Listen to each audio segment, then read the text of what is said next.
Superstar হওয়ার দৌড়ে এখনো তুমি কোন পর্যায়ে আছো? নো, আমি কোনো পর্যায়ে নাই। আমি আমার মতো কাজ করে যাচ্ছি, দেখা যাক। থাকে না যে আমার একটু একটা ক্যারেক্টার পেতে হবে, আমি এখনো, কেউ বলে যে আমি একটা হ্যাঁ, অন্ধের আছে চরিত্র আছে করতে আফসোস চাই। আছে তোমার একটা। আমার খুব ইচ্ছা আমি সানজিদা লীলা বানসালের সাথে কাজ করব। আমার খুব ইচ্ছা আমি রবীন্দ্রনাথের কোনো একটা গল্পতে কাজ করব। দেখেন, মানুষের ইচ্ছার তো কোনো শেষ নাই।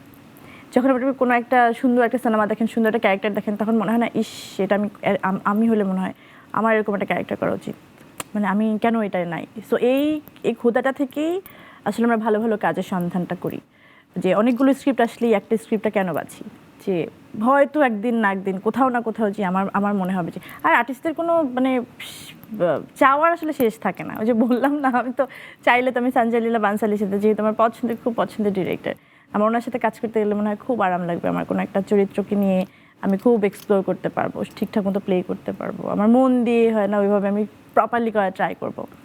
তো এটাই, আমার তো চাওয়ার আসলে কোনো শেষ নাই, আর্টিস্টদের চাওয়ার কোনো শেষ থাকে না।